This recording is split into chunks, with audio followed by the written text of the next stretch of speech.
Buenas tardes. Para esta presentación vamos a retomar un poco acerca de lo que quedaba pendiente de la semana pasada de las técnicas o estrategias de enseñanza-aprendizaje. Quedamos que una estrategia básicamente va a servir como una actividad planificada con un objetivo que tiene como finalidad pues hacer que el alumno pues efectivamente aproveche el tiempo o jornada de clases. Ahora, estas estrategias, pues cabría decir que son hasta ahorita, o por lo menos como lo estamos presentando, presenciales. Tal vez tendríamos que considerar después un poco las estrategias o las técnicas a nivel virtual, que obviamente pues es mucho más, es muy diferente a las que estamos exponiendo a continuación. Entonces, continuando con estas técnicas, a continuación presentamos justamente aquellas que tienen como característica fundamental ser métodos verbales. Por ejemplo, la primera que vamos a revisar brevemente, digo brevemente por una razón muy importante. Estas técnicas son bastante sencillas de entender. Ya la aplicación, pues así ya dependería pues en gran medida de para qué se les quiera usar. La primera es el panel. En el caso del panel, del grupo que tenemos como alumnos o como capacitados, vamos a escoger o seleccionar un pequeño grupo. Tal vez sea un grupo que tenga dos características. Una, que haya leído con anterioridad un tema y por lo tanto sea un poco más, ¿cómo decirlo? Con más experiencia, con más experiencia en el tema. O dos, que efectivamente sea un grupo que tiene una formación ya especializada o hayan estado previamente capacitados. Vamos a escoger a este grupito.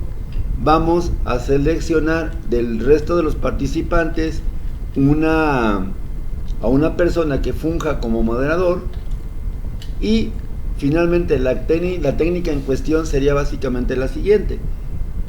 Este grupo seleccionado se le van a aventar preguntas por parte de los asistentes a cada uno de ellos de manera secuencial.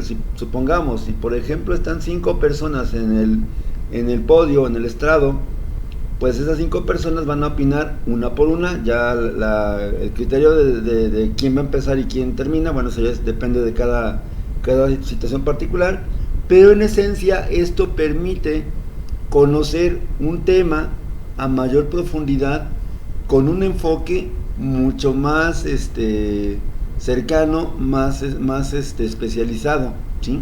Eso es lo que permitiría el panel. Entonces, básicamente, insisto, es de un grupo, asignamos una lectura, por ejemplo, a un grupo específico, a un subgrupo, o tal vez ya sea un grupo que tenga experiencia previa, y ellos nos van a compartir, por así decirlo, su experiencia, su información, sus conocimientos, etcétera, ¿sí? Esta sería la técnica del panel.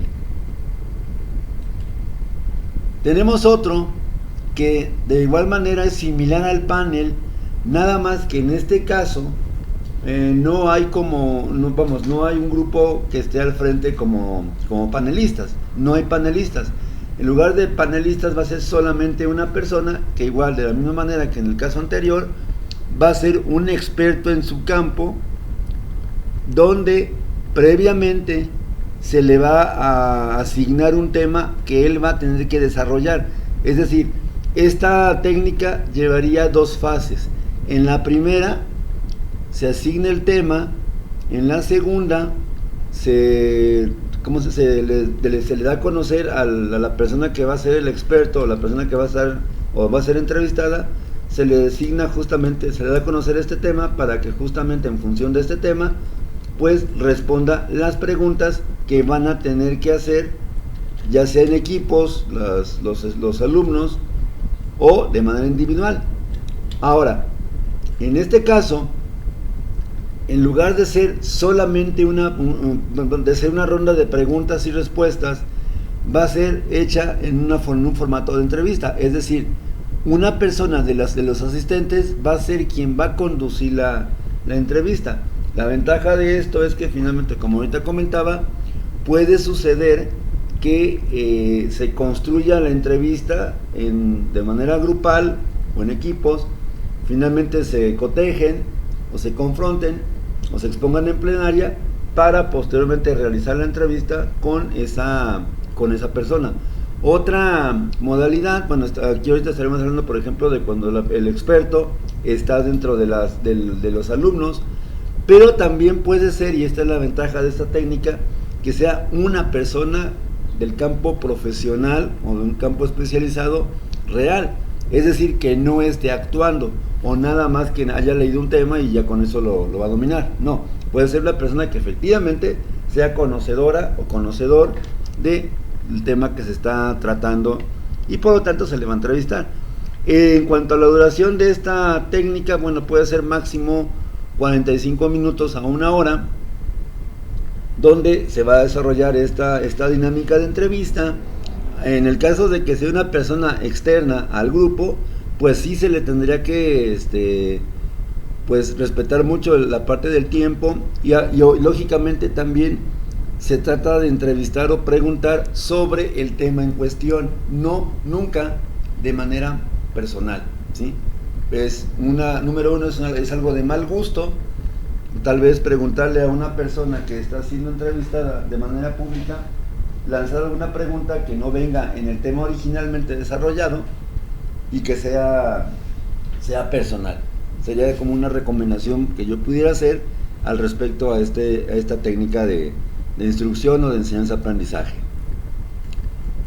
Otra más sería pues la lectura comentada, que en este caso para la lectura comentada, pues como ya sabemos, se supone que al grupo se le va a asignar un texto, ¿sí?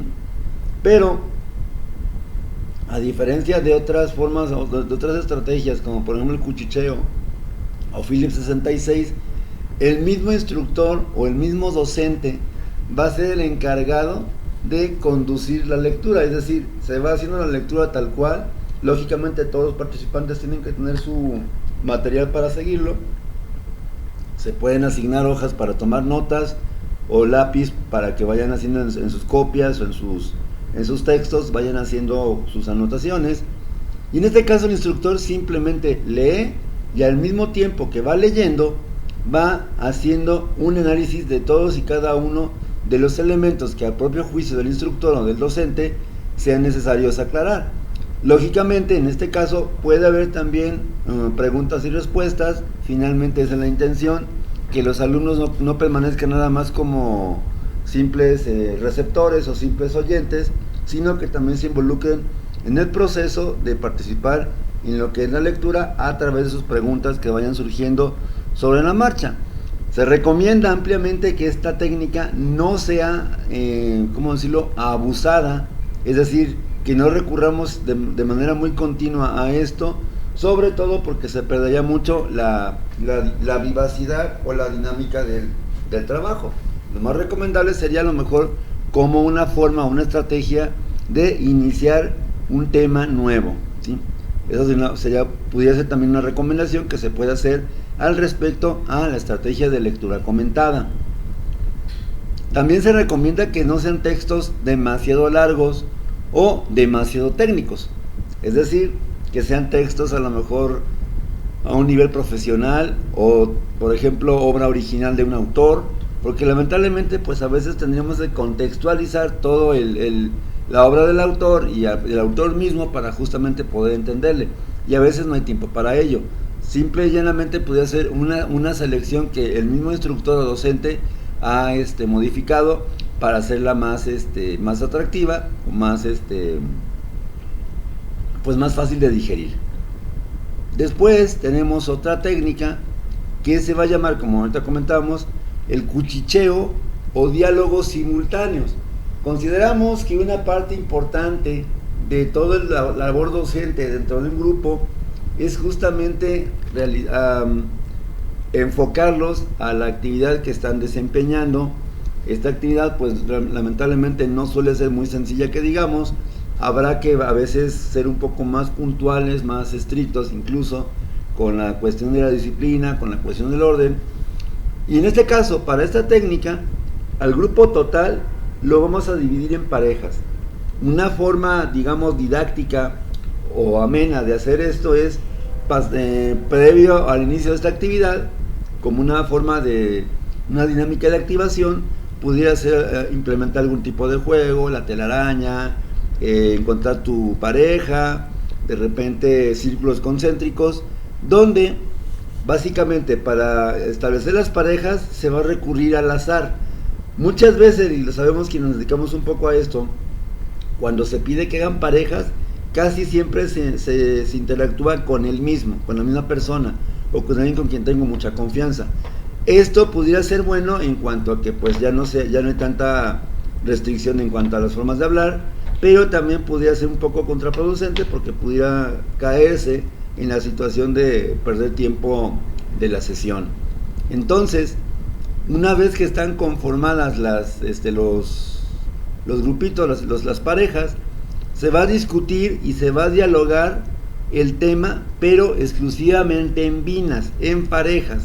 O sea, la pareja va a discutir la esencia del tema.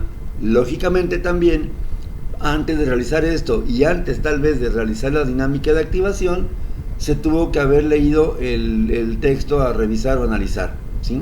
Para justamente tener de dónde compartir con la pareja. Es decir, no puede implementarse esta técnica sin haber leído antes el material bibliográfico, por lógica.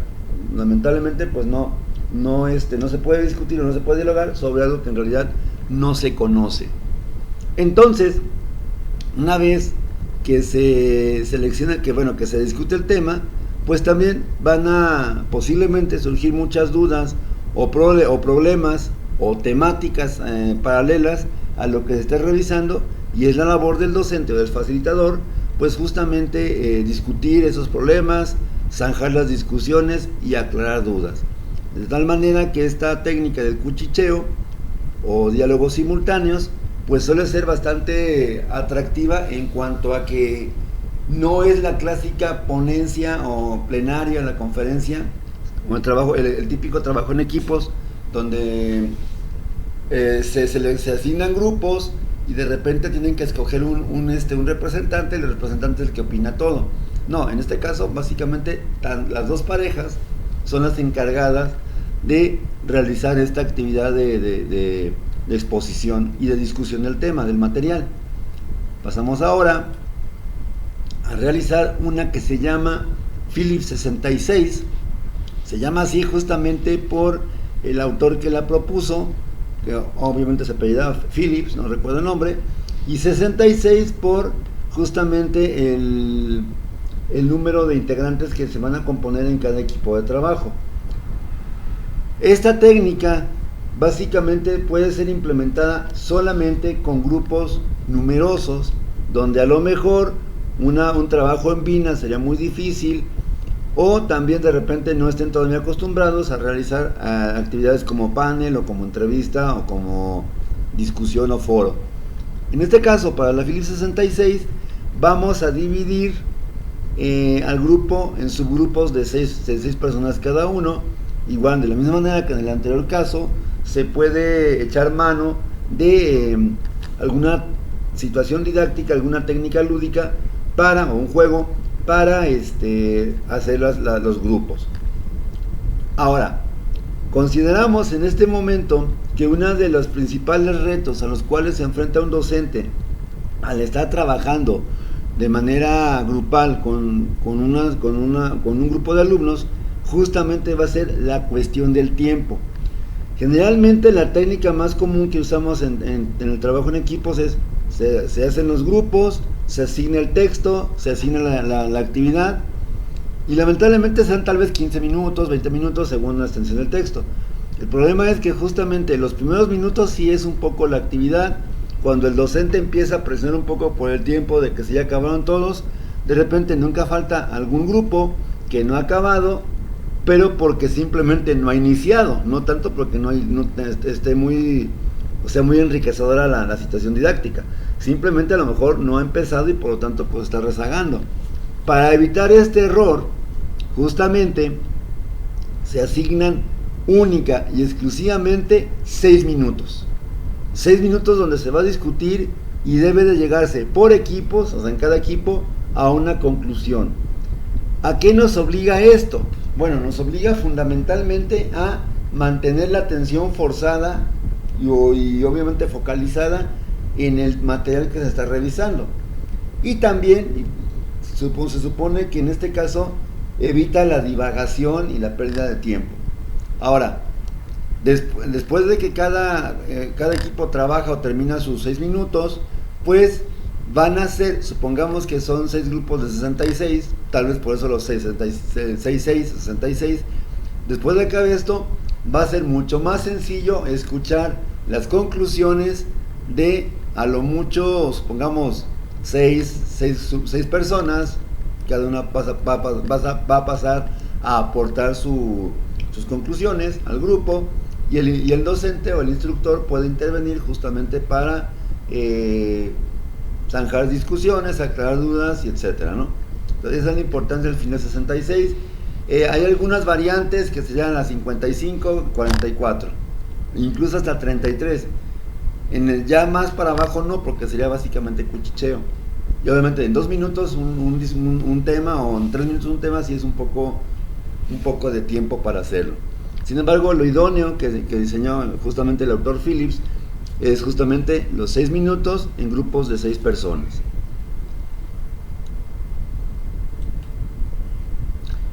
Estos métodos que acabamos de revisar en su conjunto pues reciben, como ya lo comentábamos, la denominación de métodos verbales, y por lo tanto también tenemos métodos que van a ser empleados como por ejemplo para algún tipo de actividad o algún tipo de situación práctica. Los vamos a llamar en su conjunto métodos de demostración. Permítanme. Ahí está.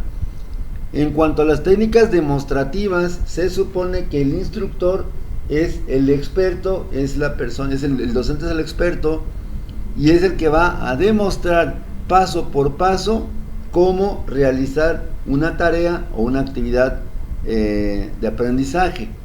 Es decir, este tipo de dinámicas ya serían ciertamente, obviamente todas son verbales porque finalmente se ocupan o requieren que haya comunicación entre las personas del equipo, pero en esencia este tipo de actividades demostrativas o técnicas demostrativas pudiera ser, por ejemplo, cuando se está capacitando en el manejo de un equipo, de una maquinaria, o cuando se está realizando alguna actividad, o cuando se está haciendo, por ejemplo, una práctica dentro de algún laboratorio.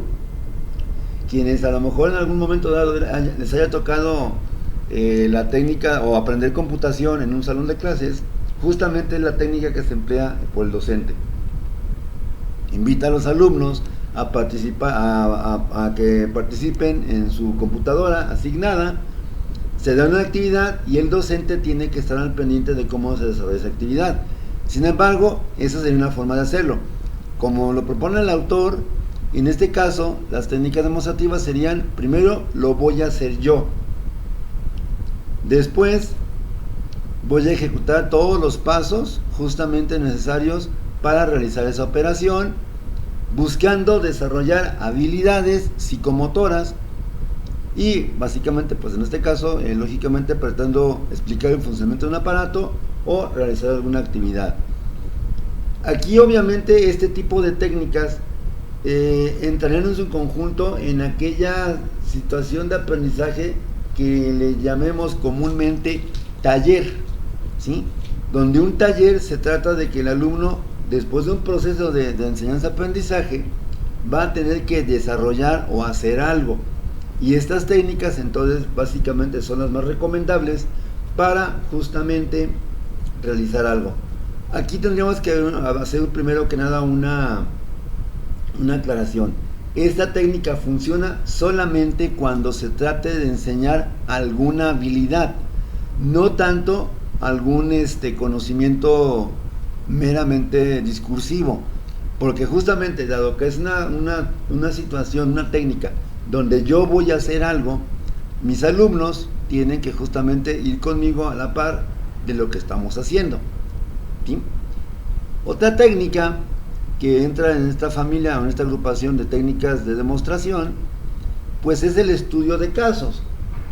En el caso del estudio de casos, pues sería, por ejemplo, plantear al grupo, a los integrantes del grupo, alguna actividad, alguna situación que sea típicamente representativa de las actividades que van a desempeñar ya en el plano laboral o profesional, donde se va a tener que hacer justamente un análisis de todos y cada uno aquellos elementos que posiblemente pudieron precipitar o predisponer esa situación. Dicho de otra manera, esto sería básicamente, supongamos que estoy haciendo una materia, por ejemplo, en psicodiagnóstico, ¿sí?, que es la aplicación de pruebas. De repente, pues se da el caso, fulanito de tal, es una persona que estaba así, asado, tantos años de edad, estado civil tal o cual, antecedentes familiares fulanitos, ¿no? Y de repente, cierto día, pues tiene algún problema emocional, un ataque epiléptico, una crisis convulsiva, no sé. Entonces aquí se trata de que los alumnos, previa exposición completa del caso por parte del docente, ellos lleguen a discutir justamente o a concluir algún tipo de diagnóstico tentativo, en este ejemplo que estoy manejando. Ciertamente el estudio de caso no precisa necesariamente ser narrado verbalmente. Si se puede poner el caso en alguna especie de presentación o incluso repartir las hojas del caso a cada miembro del grupo o de los subgrupos de trabajo, sería algo mucho más deseable, justamente para que tengan un punto de referencia y no se pierdan tanto o no recurran a la memoria, y lógicamente con esto de recurrir a la memoria pierdan información importante. Este sería entonces el estudio de caso.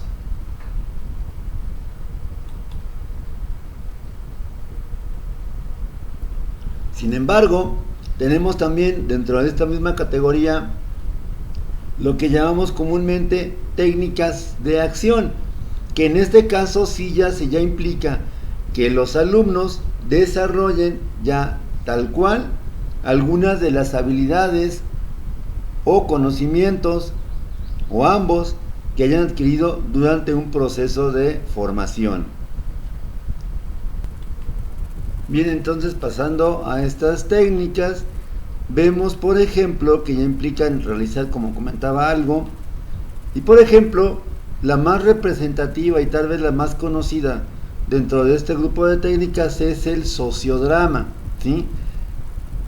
Aquí habría que aclarar una confusión muy común que tenemos entre lo que es el sociodrama y el juego de roles. El collage no, juego de roles. En el caso del sociodrama es justamente una representación de una actividad, de una situación problemática.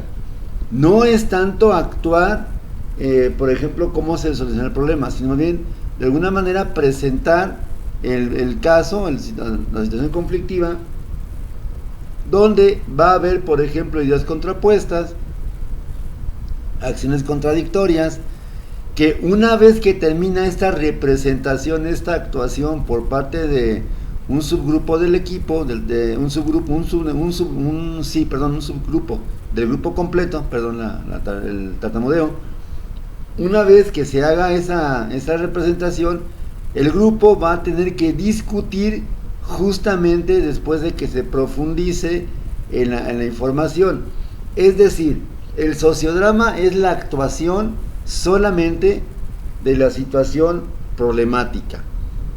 No se precisa de primera mano en esta técnica que haya una resolución de esa situación. Eso es el sociodrama. Insisto, es actuar una situación conflictiva que se nos pudiera presentar, por ejemplo, tal vez en la consulta, en un salón de clases, al momento de vender un producto, no sé. Aquí ya dependería mucho de justamente en qué se está enfocando la actividad didáctica del equipo de trabajo, del grupo, ¿sí? Ahora, decía, no se debe de confundir con lo que es el juego de roles o role playing, que es como generalmente también se le conoce, que en este caso ciertamente se va a representar también una situación de la vida real con personas que van a encarnar, como dice la información, a un personaje típico. Es decir, supongamos que estamos analizando en el grupo de trabajo estrategias eficaces de venta, ¿sí?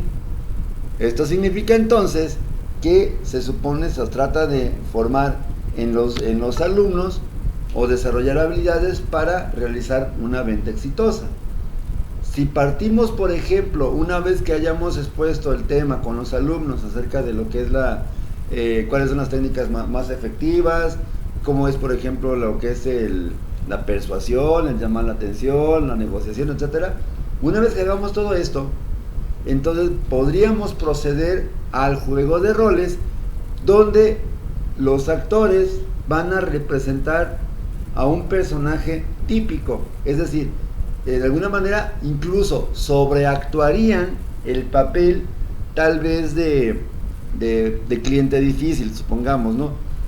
Y obviamente uno de los elementos que están siendo instruidos, puede ser cualquiera del grupo, va a tener que justamente lograr venderle de manera eficiente, echando mano de todo el conocimiento que ha adquirido durante el proceso de instrucción, justamente venderle un producto, de tal manera que finalmente se pudiera ver su efectividad una vez que no haya más argumentos por parte de la parte que está haciendo el rol del comprador o del comprador difícil, que no haya ya como así como para dónde, ahora sí que como decimos, ya no haya para dónde hacerse, que finalmente no le quede más que sí te lo compro, pues, o sí hago lo que tú me dices. Esto sería el juego de roles. Como comentaba, no debe de confundirse con el sociodrama. El sociodrama es una representación, sí, pero de una situación problemática que puede ocurrir dentro de la sociedad. No se pretende en ese sentido, de alguna forma, lograr demostrar alguna habilidad en específica de la persona que está siendo instruida. En el juego de roles sí va a ser necesario que en este caso el participante logre ejecutar y demostrar las habilidades que ha ido adquiriendo durante su proceso de instrucción. Esto sí es necesario, y sí quería también abordarlo, porque lamentablemente usamos muy comúnmente los dos términos como sinónimos, y de hecho no lo son. De hecho, si somos un poco más digámoslo así, más estrictos con las definiciones o con las técnicas, el sociodrama es una técnica psicoterapéutica, es el psicodrama, ¿sí? Donde justamente los pacientes actúan como si fueran el paciente, o los pacientes actúan como si fueran las partes en conflicto de la familia, ¿sí? Entonces, por lo tanto, sociodrama sería más que nada para situaciones un poco más de análisis o de reflexión, no tanto para ejemplificar la adquisición de alguna determinada habilidad. Lamentablemente, pues ahora sí que en el imaginario popular se confunde juegos de roles con sociodrama, pero de ninguna manera son exactamente lo mismo. Por último, una técnica que también se pudiera implementar, y generalmente esta tendería mucho a limar la ansiedad o a mitigar la ansiedad que se puede presentar por una técnica expositiva, directa, por una técnica a lo mejor de demostración o una técnica verbal, pudiera ser el collage. El collage es una técnica que tal vez sea de las más sencillas de implementar y por lo tanto sean como que muy rezagadas o muy olvidadas. En este caso, el collage se le asigna a un grupo de trabajo un tema, o se reparte el tema en equipos o varios temas a varios equipos, y van a tener que representarlo usando única y exclusivamente recortes de periódico o de revistas, y los van a pegar en una cartulina o un rotafolios, y posteriormente van a exponernos cada quien su propio collage, su propio trabajo, con comentarios relacionados al tema. Obviamente, en el caso de cualquier técnica, debe de quedar lo suficientemente claro que es indispensable realizar la lectura previa, ¿sí? No podemos partir de ningún tipo de aprendizaje, perdón, de técnica, si no hemos realizado antes una lectura previa. Esto es necesario considerarlo así porque lamentablemente a veces pensamos que el collage reemplaza la lectura y no es así, o que en ese momento voy a hacer la lectura al mismo tiempo que el collage. O hago el collage o leo. O lo peor, que a veces cuando se improvisa esta técnica o esta estrategia en un grupo, lamentablemente en ese momento alguien está leyendo y alguien así como que está sugiriendo o está diciendo, bueno, ok, lo vamos a hacer así, entonces dice aquí esto, entonces hay que ponerle esto. No, se va a perder mucho tiempo porque también habría que decirlo, el collage debe de ser algo breve, ¿sí? Bien, en su conjunto estas técnicas, hay más, posteriormente vamos a profundizar un poco más en las que falten. Con esta terminamos esta intervención por el día de hoy. Pues ciertamente nos damos cuenta que son técnicas que se van a aplicar, por ejemplo, solamente en un nivel de conocimiento inicial, por ejemplo, de información, que es de acuerdo con la taxonomía de Bloom, o ya en el caso de las técnicas demostrativas, cuando se trate de desarrollar habilidades psicomotoras, que es, de hecho sería esto el tema para la siguiente sesión, ver un poco los niveles de conocimiento y los tipos de intervención psicoeducativa. Bien, por mi parte es todo, le doy las gracias por su asistencia, su participación y seguimos en contacto. Gracias y que pasen buen fin de semana.